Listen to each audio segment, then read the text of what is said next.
So let me introduce Kristie Walker. She teaches soils and turf classes here in the Crookston campus, and she'll be using some PowerPoint slides to walk us through some information about soils and soil fertility. So thank you very much, Christina. Thank you, Linda. Hi, everyone. Kristie Walker here. Just wanted to make you aware of on the Moodle page, I put everything that I'm going to be using, PDF of the PowerPoint, some handouts, and some resources I put on the Moodle site for you. So you have those whenever you want to look at them. If you want to pull them up separately, you can certainly do that so you can get a closer image of everything. Like Linda said, I teach intro soils here on the Crookston campus, as well as soil morphology. I also teach soil fertility. So right now, I'm actually teaching soil fertility, and we just started last week. So this is a perfect seminar to do right now as I get ready to go through the semester on soil fertility. I have a lot of topics, and based on your questions, we can spend more time on soil sampling if we need to, or interpreting soil test reports. So throughout the seminar, just send in your questions, and I can kind of gear on the PowerPoint to more what your needs are. The PowerPoint is a little bit long for the time that we have, but I wanted to make sure that I included really good information for you as a resource that you can go back to if we don't cover everything that's in the PowerPoint. So I don't know if you can see me, but I'm going to pull up the PowerPoint. Okay, so I thought what we'd do is talk a little bit just general about soils and soil fertility and soil testing, and then move into how to properly take a soil sample, and then talk about soil testing a little bit more in detail, and then talk about how to interpret soil test reports and how to come up with recommendations. I geared this more towards gardens and turf, but I did include fertility recommendations for agronomic crops as well. So you've got information if we don't cover everything. Okay, so what is soil? Most of my students the first day of school say it's dirt. It's not dirt unless it gets on your shoes, right, or in your fingernails or whatnot. Soil is a natural resource, and it is rich with mineral particles such as sand, silt, and clay, organic matter, which we'll talk about, provides us with nutrients, gases, some good, some bad, but nutrients is what we're going to be focused on today, and with water gives us a good medium for plant growth and development. So typically the preferred soil composition would be about 50% solids, which would include about 4 to 5% organic matter, and then 50% pore space. And typically we're talking about a silt loam would kind of fit all of those needs. So obviously we want a soil that's going to provide all of those essential nutrients that we need for plant growth and development. We call those our macro and micronutrients. If we don't have those nutrients in the soil, that's when we have to add back through the process of fertilizing. So soil fertility is basically determining the status of the soil in regards to those essential nutrients for plant growth. However, we also have to take a look and see if we have any toxic concentrations of any elements, which can happen at specific pHs. And you'll notice if you do any gardening and whatsoever, that soil fertility tends to be plant specific. So depending on what you're growing, you'll have to do a little bit of digging for extra information, and those are recommendations are provided for you on the Moodle site. So soil quality is kind of a new buzzword, if you will. It measures the ability of a soil to carry out those functions, such as supplying nutrients and nutrient recycling. And if we get really into intro soils, that would be our chemical, physical, and biological processes within the soil. Obviously, soil erosion, salt accumulation, and the big thing, nutrient depletion when we harvest leads to soil degradation. And another buzzword is how resilient a soil is to recover from disturbances like nutrient depletion.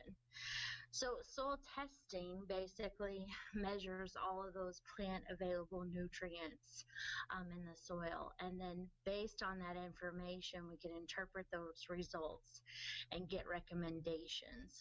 So the idea here is, especially when we talk about crops and with turf, is to come up with environmentally friendly fertilizer recommendations, and the first step to being able to do that is to actually do a soil test and see what those nutrients are that we need. So let me move this down just a little bit. So picture there, steps in soil testing. We're going to sample. In the lab, we do all of our analysis, interpretation, and recommendations. But in general, sample collection is where we can go wrong. It's the greatest source of error.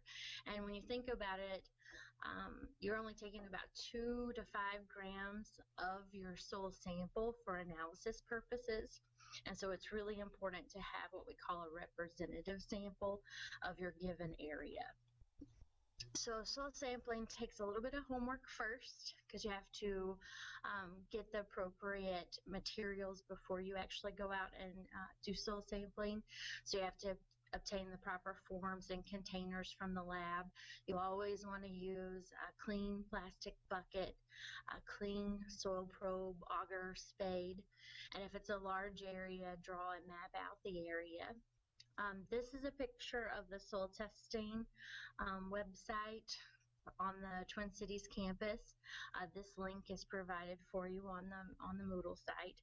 Last year, the internet went out on me for the soil survey, so I always make sure I do kind of like a picture screen of everything.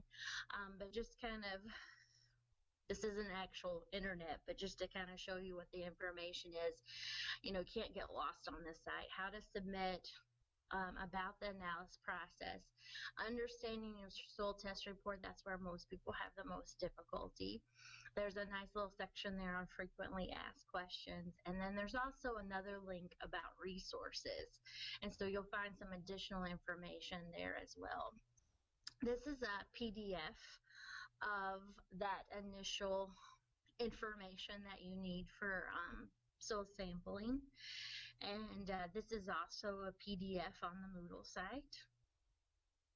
And so basically just kind of gives you the information. You have to remember that when you send in a soil sample, you're sending in information to the soil testing laboratory and providing them information.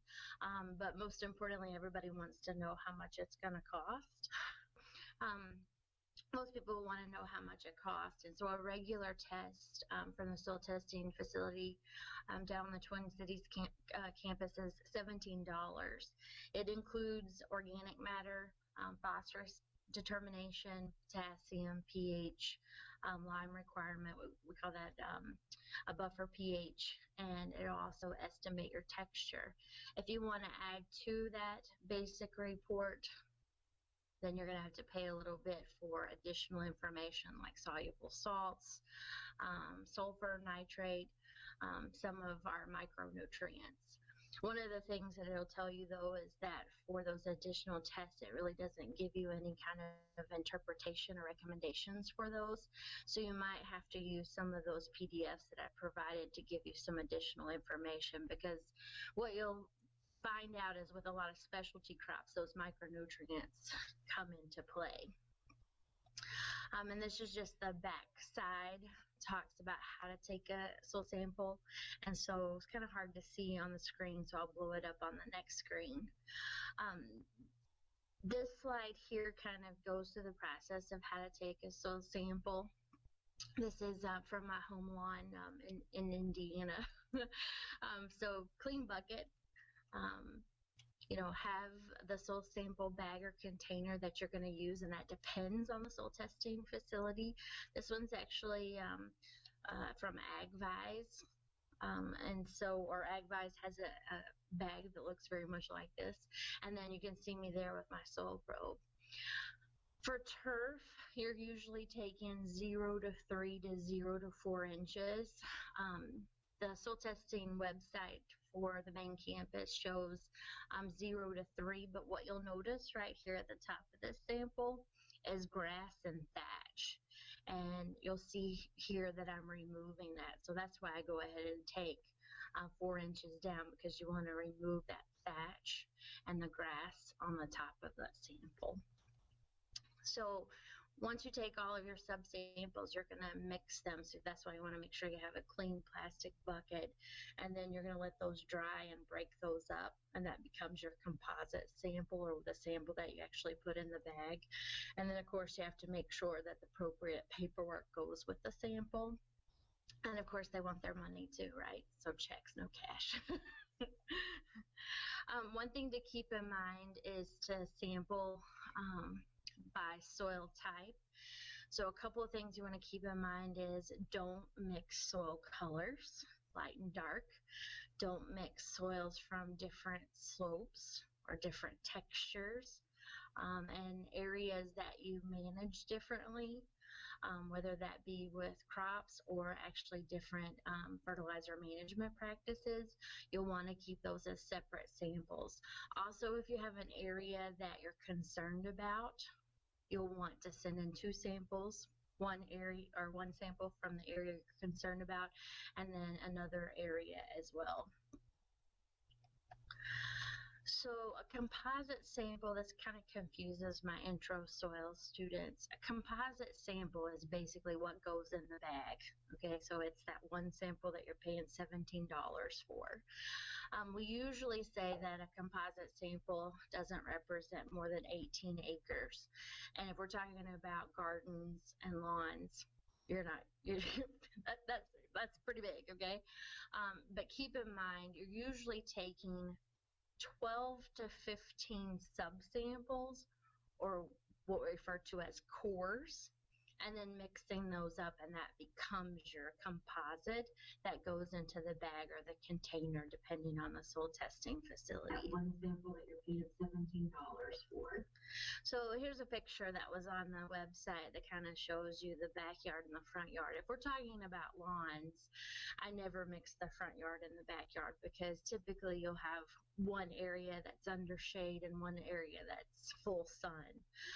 But you'll see that here, 1, 2, 3, 4, 5. I say around 12 to 15, because you want to fill that bag to the line. So you want to make sure you have enough material. And then you'll have another separate bag or composite for the front yard. And I realize that's going to be 2 samples, so you're increasing the cost of soil testing, and that's why people start to mix, is they just want to send in one. But it's a good thing to do too. Okay, so depth of sampling, you can just mark with your probe or auger or spade. When you're talking about existing grass, 0, like I said before, I push it to 4 because you need to get rid of the thatch and the grass. New grass, 0 to 6 inches. Garden, 0 to 6 inches. Trees and shrubs, 0 to 12. How often do you take samples? Pretty much whenever you want to, right? If you're paying for it. I would just keep in mind that if you're going to compare samples from year to year, like if you're trying to see if a fertility management plan is working for you or not, you'll want to sample the same time each year if you're going to make some comparisons. So if you always sample in spring, then sample the next time in spring as well. Okay, you're just going to do it more often if you're trying to adjust your fertility management plans. And just some general comments, like I said before, clean equipment, clean buckets, all of those are going to be really important so you don't contaminate your sample. Another thing to keep in mind is if you let it air dry, some of that moisture is going to come out, and you're not going to pay that much on postage to send it in. Okay, this is another picture of the internet, and it shows you the test, the regular series I said before, includes phosphorus, potassium, pH, lime requirement, organic matter, and estimates the soil texture. Anything you add to that is going to cost you a little bit more money, but it depends on the soil testing facility. I mean, those regular tests could be different. Like, for example, at AgVise, they include cation exchange capacity, which we're going to talk about in just a minute. That gives you an idea of how well the soil is able to hold on to those nutrients. So if there's a particular test you're wanting, you might want to shop around to see which is the better deal. One of the things that I always throw in here is the reliability of various soil tests. For my soil fertility class, they basically take soil samples, and then throughout the whole entire semester, they run tests each week, just like you would for a soil testing laboratory. So, like, for example, it takes us about 3 weeks to run cation exchange capacity, whereas when you send in your soil sample, it just take them a couple of days. But we talk about the reliability of various soil tests.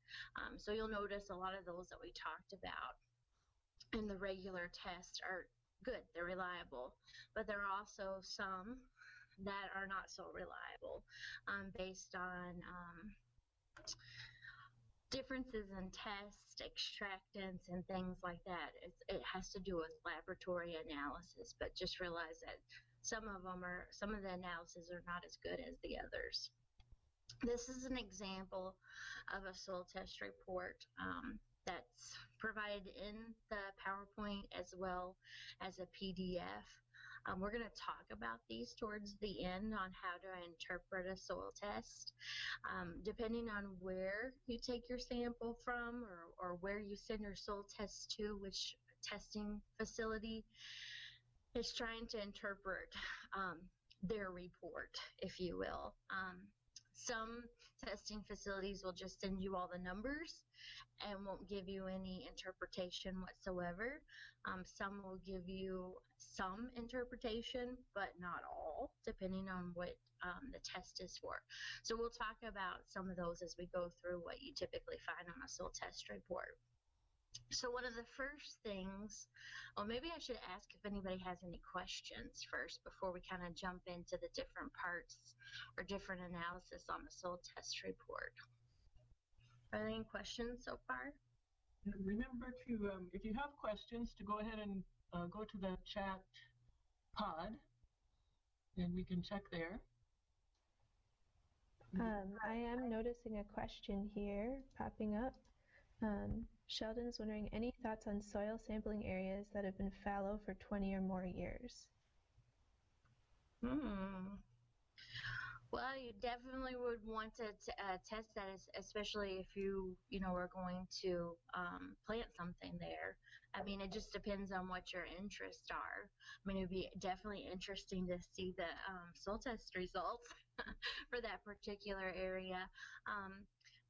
I mean, if you're going to plant, I always suggest doing a soil test.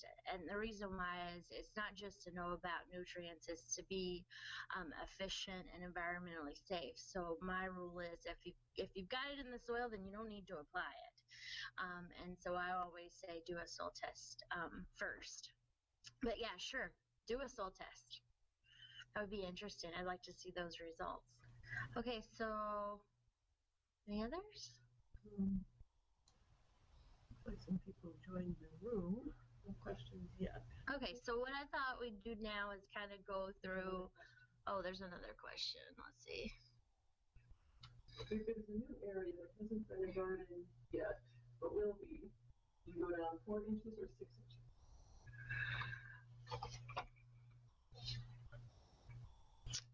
Well, it depends if you're going to add anything to the soil and build it up a little bit. So if you're just going to create a new area and not add any topsoil to the area or anything like that, then I would go down to the 6 inches. It's really important. I always tell my students that look at what you're growing and what the average rooting depth is, because then you can adjust how deep you want to take your soil samples based on that. And so, like, if you have a garden, you have it divided up into certain areas, know, maybe one section you have for tomatoes and the other section you have for squash or something like that, then I would take your soil test. I'd take a composite from each of the areas, especially if you don't rotate within your garden. But when you're first starting a garden, it's all supposed to generally be, well, at least I guess it depends on how big your garden is. You know, if it's a smaller garden, you could just take one composite, so just samples around the whole new area, and then turn it into a composite. But it really just depends on the area. If you've got different soil textures, different soil colors, different areas, then you would probably want to send in more than one composite. Okay, so organic matter is pretty important. In the turf world, you can actually have too much organic matter, but organic matter is one of those factors that help us go in to determine what the cation exchange capacity of the soil, or how well it's able to hold on to nutrients. The typical range is about 2 to 4%. For us in the turf world, when we get above 4%, we have to actually do some cultivation practices to reduce the organic matter. But it is a huge reserve of nutrients once it's fully decomposed. And so the nitrogen cycle, if you think about decomposition and mineralization, you basically go from organic material, the microorganisms break it down through a process of mineralization into forms the plant can take up for plant growth and development. So for nitrogen, that would be ammonium and nitrate. So soil organic matter is basically plant, animal, and microbial residues in all stages of decomposition within the soil. And then you have one component of that that's what we call the soil humus, that's pretty resistant to breakdown. And so in soils, soil organic matter influences a number of biological, physical, and chemical properties. But since we're talking mostly about soil fertility, the more organic matter you have in the soil, the higher the cation exchange capacity is. And so it provides nitrogen, phosphorus, sulfur, and some of our trace metals as well. And then it also provides or helps influences infiltration and retention of water through the profile as well. And remember, we need water and nutrients for plant growth and development. Soil organic matter is composed of living biomass, identifiable dead tissue, and non-living non-tissue. But that's kind of getting into a little bit too much detail.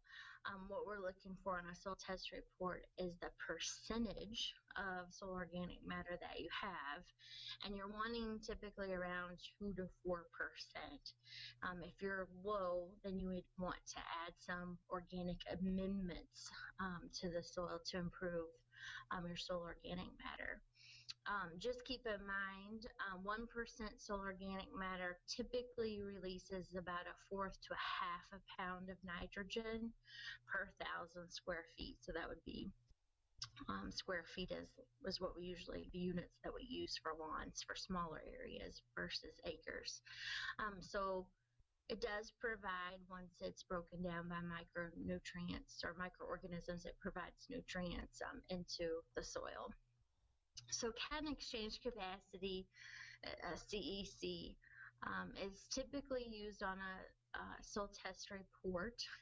It's not tested for on the Twin Cities soil testing facility. Basically, it's the addition of your basic and acidic cations. So like, for example, the basics would be potassium, magnesium, calcium, and sodium. And so once you have those concentrations, plus your acidic ones, hydrogen and aluminum, you'd be able to add those up and determine your CEC.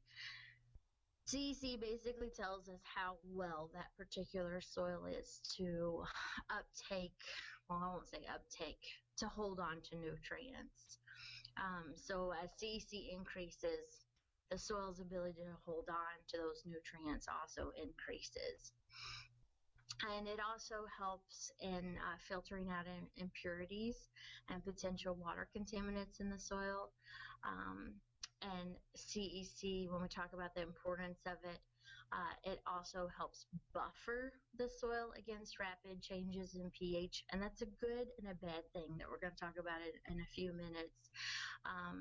Obviously, most of us want to adjust pH, but it's because of that buffering system in the soil that it takes so much effort and so much material to either increase or decrease the soil pH. So I like to show this little picture here. Basically, this is a soil particle. These little negative areas or negative signs, those are the cation exchange sites. And those are where the basic and acidic cations attach, if you will, to the soil particle. And so I mentioned before, we're talking about the basic and acidic cations. So on a soil test report, you have to analyze for each of these nutrients before determining the CEC. So like, for example, the soil testing facility on the Twin Cities campus, potassium is tested for in the regular test, but calcium, magnesium are not. And so that's why they typically don't do CEC. But basically, I was mentioning before, for our students, we take a week. And so 1 week we're analyzing the basic, 1 week we're analyzing the acidics, and then once we add those together, it gives us the CEC of the soil. And with that CEC calculation, you can also figure out base saturation, which is what is the percentage of that nutrient on the exchange sites. And so during soil testing, they're typically adding some sort of an extractant to knock all these cations off the exchange sites into solution where it can be analyzed. So here's some good numbers for you. Mill equivalents per 100 grams is the same thing as centimoles per kilogram of charge. And so based on the soil type, you'll see differences in cation exchange capacity. So a great example, like for a sand-based green or a sandy soil, doesn't really have a high CEC. If you have that type of soil texture, then you're going to want to apply nutrients to the soil, right? Because it's not going to have a very high CEC. Clay and organic matter, huge numbers, right? And so based on what kind of texture you have in your garden or your lawn, you may need to adjust your fertility management plan based on those textures. So pH. pH is pretty easy, although my students kind of freak out about it. They think, it's a lot of chemistry. It reminds them of chemistry, I guess. But basically, it reflects the concentration of hydrogen in solution. And so basically, it's if the soil is acidic or is it alkaline or is it neutral, okay? So this is a great picture here of the pH scale. So basically, if it's alkaline or basic, it has more hydroxyl. That's where the chemistry part comes in. If it's acidic, it has more hydrogen ions in it. Typically, soil ranges from about 3 to 8 on pH. Why is it important for nutrients is that all plants pretty much have an optimum pH. And lots of times we're growing things outside that optimum pH and we need to adjust, okay? So here's an older picture, but it's like in every textbook known to man, is the availability. So macronutrients, nitrogen, phosphorus, potassium, calcium, magnesium, sulfur, are going to be more abundant in the soil around neutral pHs, whereas micronutrients like iron and boron, they're going to be more abundant at acidic pHs, except for the one nobody can say, molybdenum. Or as my students say, molybdenum or something like that. You can have toxicities. I'll just throw that in there. With really acidic soils, you can have aluminum and manganese toxicities that exist at low pHs.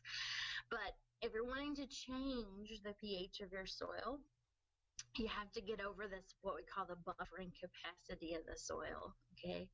And what that means is it takes a lot of time, a lot of material to try to adjust, okay?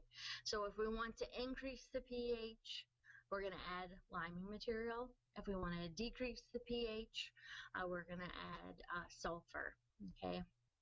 And I won't bore you with those calculations, but there's all types of liming material out there. They usually contain either calcium or magnesium. If we want to lower the pH, we're usually talking about elemental sulfur, because I believe it's like 88% S. There are some fertilizers that you can use as well, and there's also some nitrogen fertilizers that you can use to alter the pH, whether you want to increase or decrease the pH. So just kind of a little summary here, talking about interpreting soil test values. We talked about organic matter, and I will say that the test that they use at most testing facilities is what we call LOI, loss on ignition. And it basically is a good method, but, well, it's cheap and it's easy to do. Let's clarify. Some of the other methods are really expensive because of the chemicals that they use and removal of those chemicals from the facility. But LOI typically will just take one day. So sometimes you can have some inconsistent results when you have sandy soils. But other than that, good test. Cation exchange capacity. The higher the value, the more fertile the soil is, right? pH, we want to be neutral.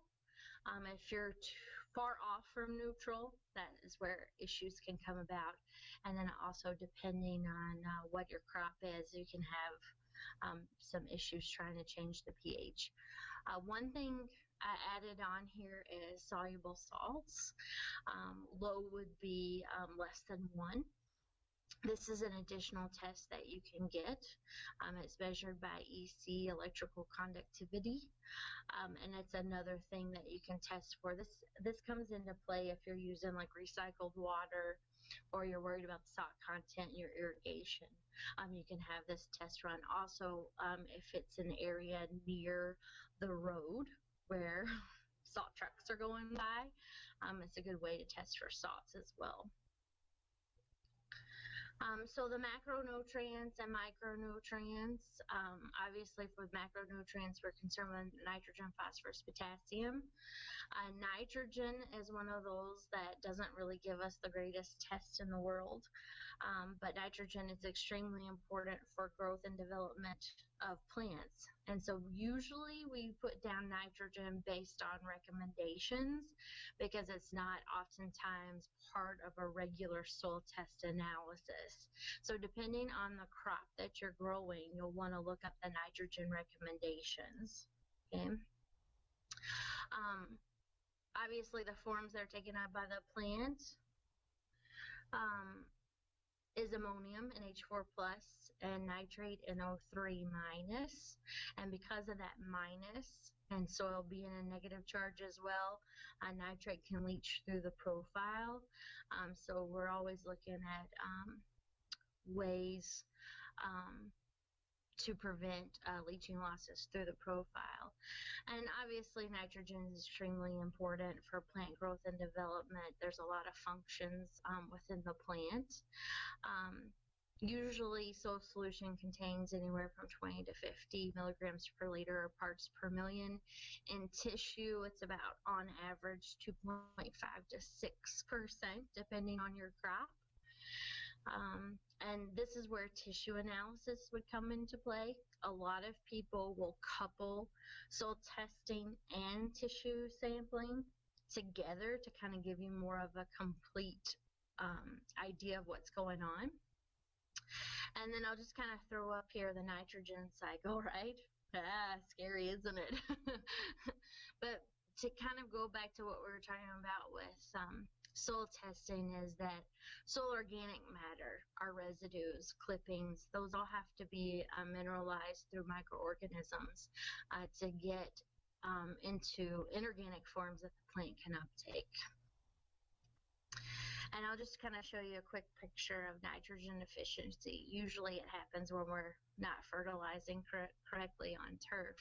And so you'll see general chlorosis on the older plant tissue. And so I can show this picture.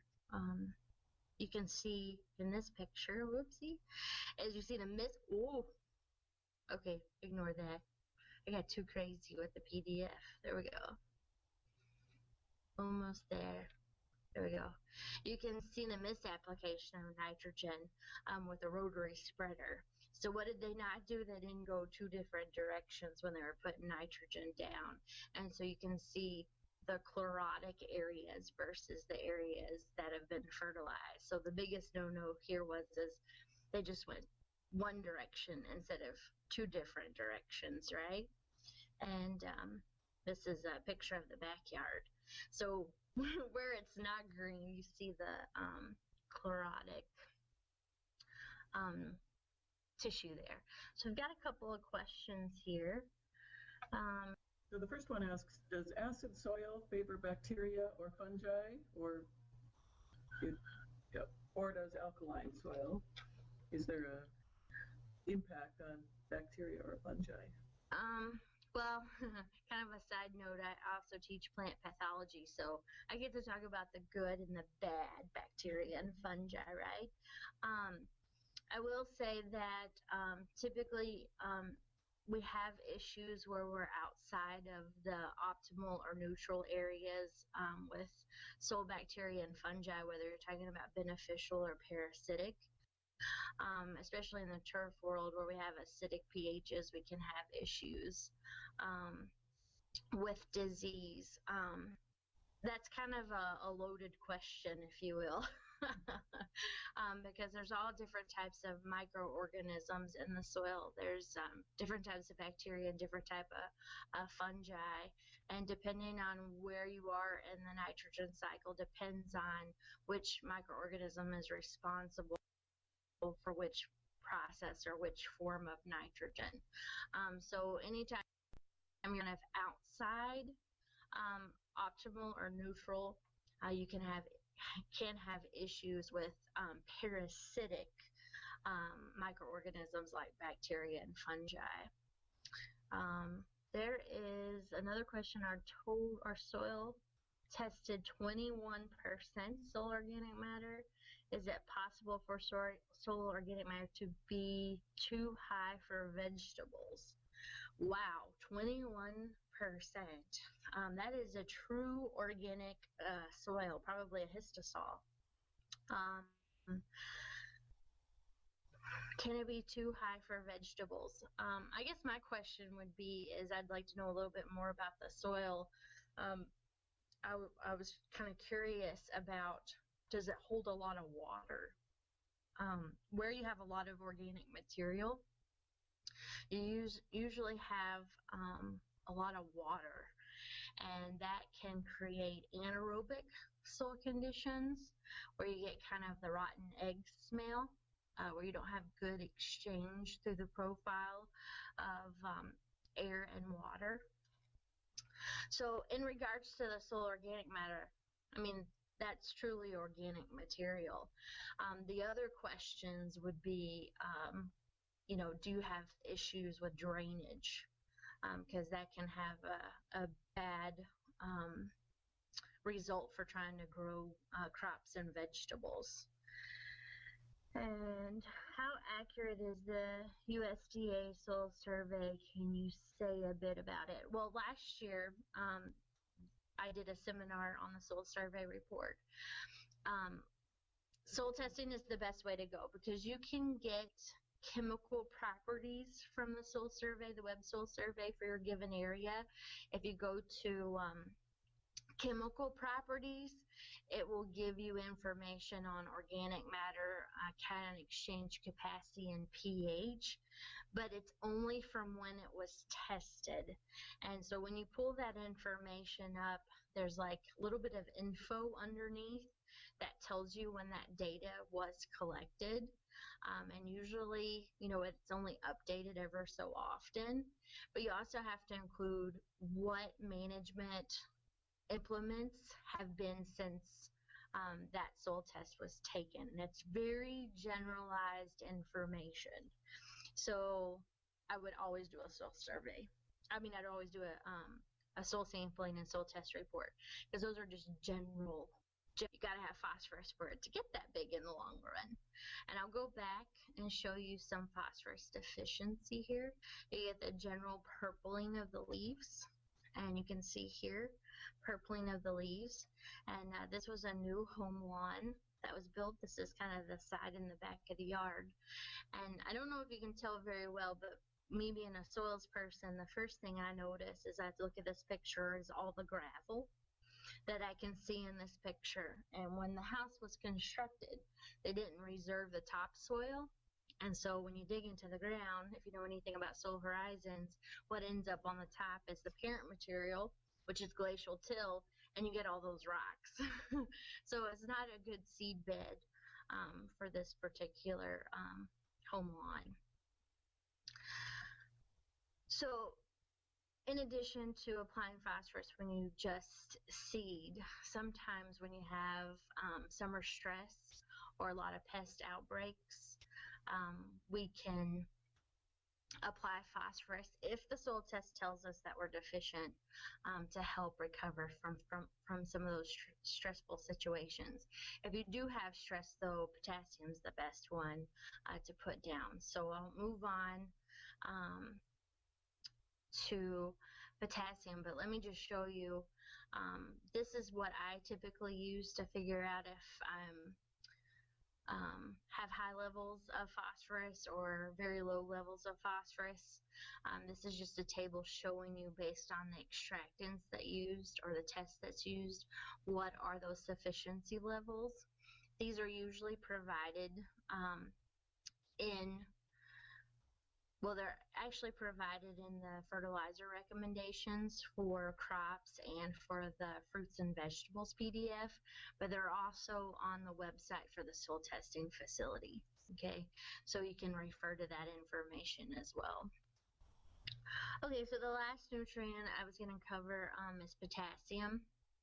And it influences plant tolerance to drought and summer heat, which surprisingly in Minnesota has been an issue for the past couple of years. And so we usually have quite a bit of potassium in our soils here in the Midwest, but you could be deficient. One of the things to keep in mind about environmental issues is if you have sandy soils and if you have organic soils, you could have potassium leaching losses. And so that's why I always say to do a soil test for potassium to make sure. Obviously really important in plant tolerance during stressful conditions. Potassium deficiency in turf is hardly ever an issue. Potassium deficiency in other crops, though, can exist. And what happens is you get kind of chlorosis and necrosis starting on the edges of the leaves, and they start to turn in. And on corn, they'll actually roll in. And so it's actually a pretty neat deficiency to actually look at. Anytime you have root growth reduction, you could have some potassium availability issues. And so where you have acidic soils or compaction or anything like that, you could have some nematodes. Actually in turf is a huge problem as well.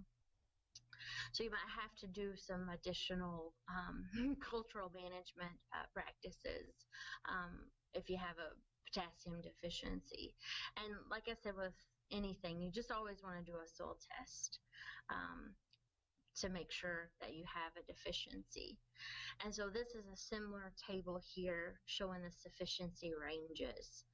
This one's a little bit more complicated than phosphorus. We use an ammonium acetate extractant. And so typically it's for most soils. The fine texture would be a soil that's greater than 35%. So based on the soil test report, you look at the concentration to see if you're very low, low, moderate, or high. Okay. So usually we're applying before stress and after stress for recovery with potassium applications. Okay, and there's a little bit of information on common phosphorus and potassium fertilizers. And I also included a salt index of fertilizers as well. Okay, so we won't get to it today, but I included the secondary macronutrients as well. If you take samples to the soil testing facility on the Twin Cities campus, it's not in that routine testing, if you will. So it'll be an additional amount, but I did include the secondary macronutrients, calcium, magnesium, and sulfur, and kind of gave you a little bit of description and showed you some deficiencies, if you will. So if you have questions about calcium, magnesium, and sulfur, there's information there. And then I also included kind of a summary interpreting soil test values for calcium and magnesium as well. It's kind of a go-to slide. And then micronutrients. Let me just say with micronutrients that if you think you have a micronutrient deficiency, it's really important to do a soil test and a tissue test so you can figure out if you do truly have a micronutrient deficiency. And so there's a little information in there about micronutrients and about the reliability of some of the soil tests. But I also provided a table here for common fertilizers for micronutrients as well. I just tried to include as much as possible to give you a good resource. Okay, so I thought what we'd do real quick is take a few questions and then pull up a soil test report and kind of go through the interpretation of that. Okay, so a question here, our soil tested 300 plus for potassium, is that too high? Okay, so let me go back to that one slide so we can have something to look at. Okay, so obviously it's high. The question is it too high? Typically with potassium in Midwestern soils, they are very high. And so based on the soil test report, we usually typically don't need to add any potassium. So I wouldn't be putting down any potassium anytime soon. You've got plenty of it. If you were taking my soil fertility class, we'd go through the potassium cycle and talk about all the different ways that it's tied up in the soil. But we'd be here forever if we did that. Okay, so I'm going to pull up a soil test report. And like I said, you can look at this material as much as you want to, because there's all kinds of stuff in here. So this is a typical soil test report from University of Minnesota. And in the top here, this is just a basic soil test. So we have our organic matter, pH, Olson's and Bray P1 phosphorus. Let me give you a rundown of that. Olson's is typically what we run over here in the Crookston area and anybody who sends into AgVise, because we have alkaline soils and sandy soils. Bray P1 is the norm for Midwestern soils. Okay, so it's just a difference in extractants. And so you can kind of see, okay, 45, 40, I'm going to take the average, whatever. And then potassium there as well. So you can use those sufficiency ranges to figure out if you're high or low, but I actually like the way this is set up, because you'll see for phosphorus, P. So it means it's very high, okay? And if we go back and look at the charts, both of those are very high, 45 and 40. pH, 7.6, we have alkaline soils, okay? It's not terrible, right? But, you know, neutral be 6, optimum 7, so 7.6 is fine. Organic material, 2.8%, so if we round that up, that's 3%. So that's fine, it's, you know, average, okay? Potassium is 89, okay? And depending on what values you're looking at, this is actually a moderate number, and you can see right here it's in the medium. So my question would be to you is do you feel like you need to add it? Okay, because to me, medium means moderate. And so I probably on the environmental side of it wouldn't add, okay? So they give you some recommendations. We have a pH of 7.6. We don't need any lime, right?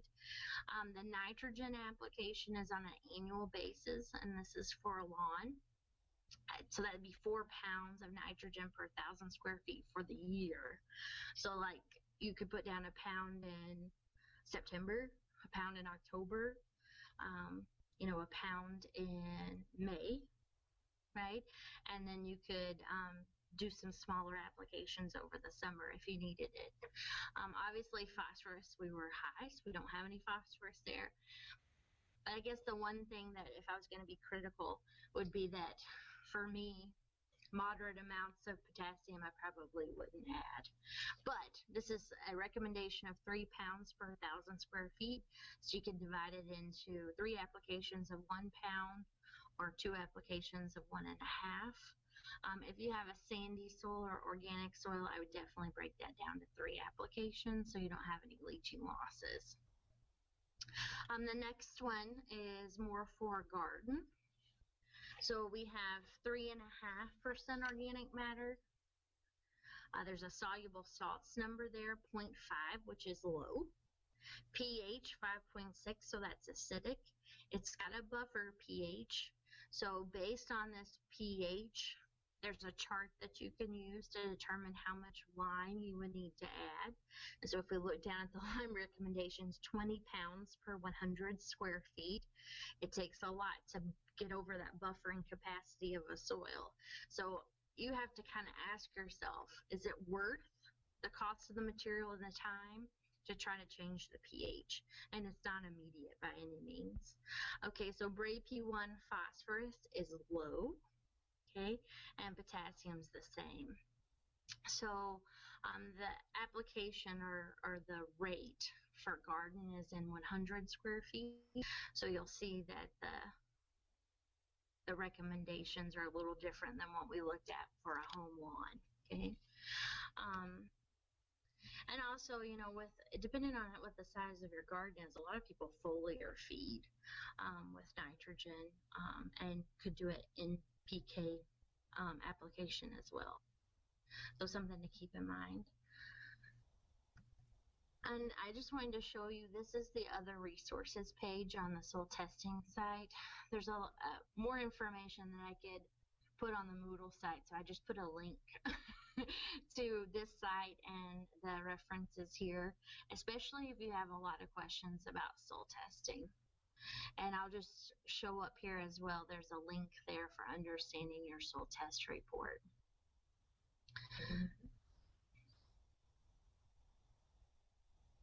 It's on the link for the resources of.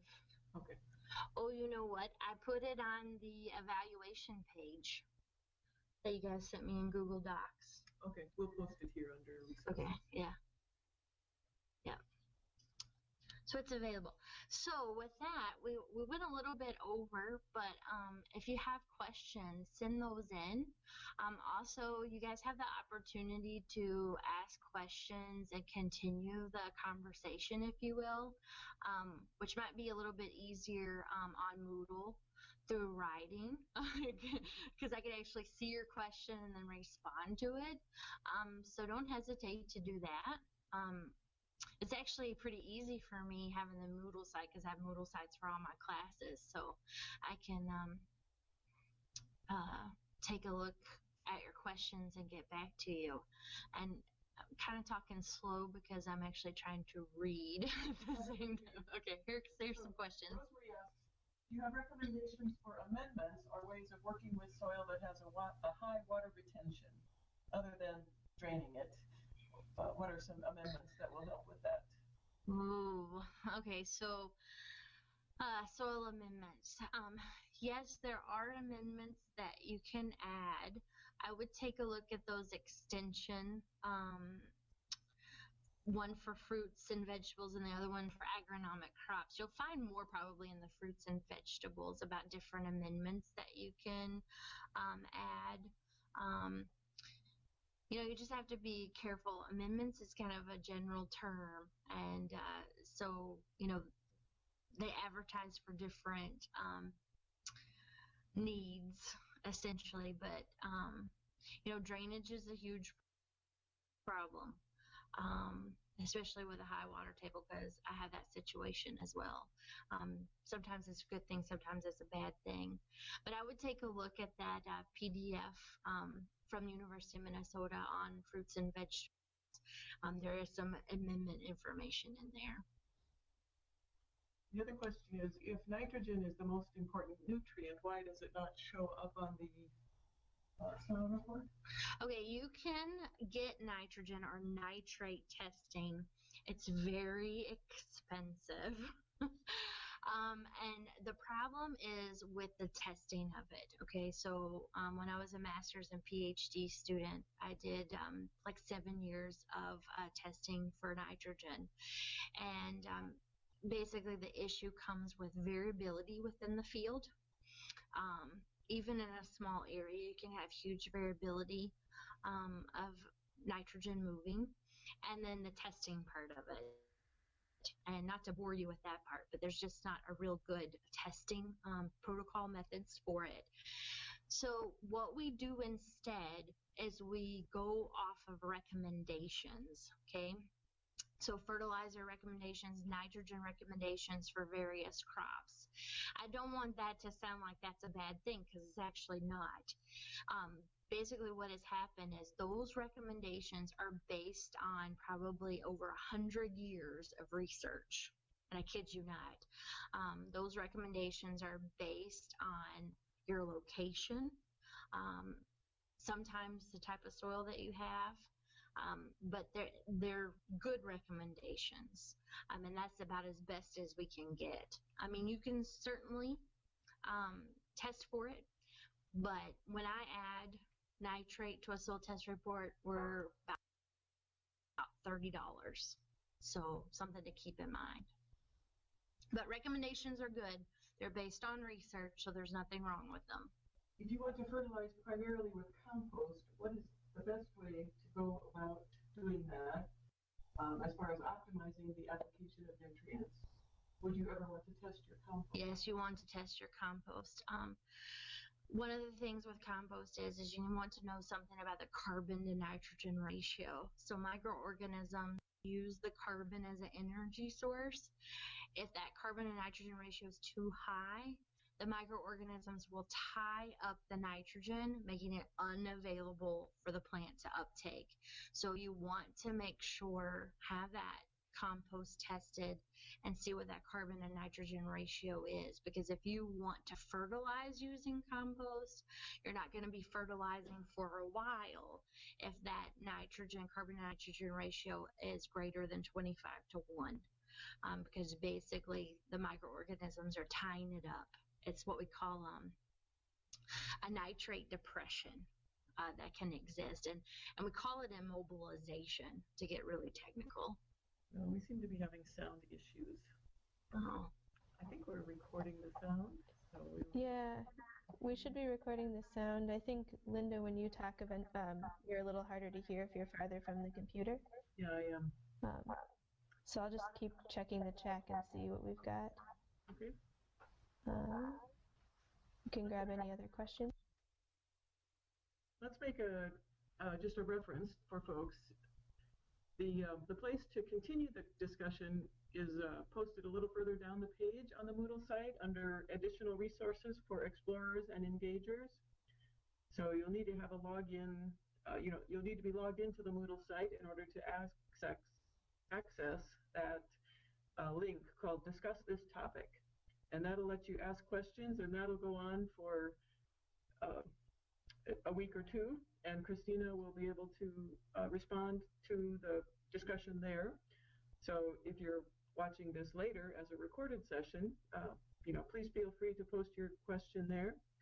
And then there's also right in that section a place for you to record a little video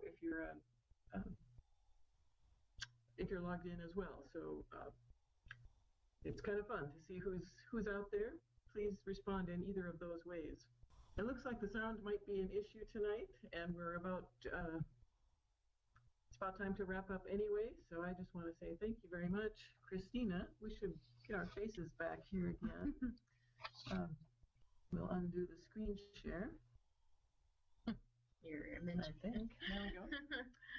So thank you very much for presenting about soils, and thank you. Thanks for being available now for the next week or two. Yeah. And yes, just send in your questions, especially if you have anything particular that I didn't discuss today, because I want to make sure that you're getting the most out of this opportunity. Thank you very much. Thank you to Allison for helping us through the technology. I hope we'll make it a little smoother every week. Yeah, thanks for everyone's patience tonight, and I'm impressed with the overwhelming response for the local foods college. All right, have a good week. We'll see you next time.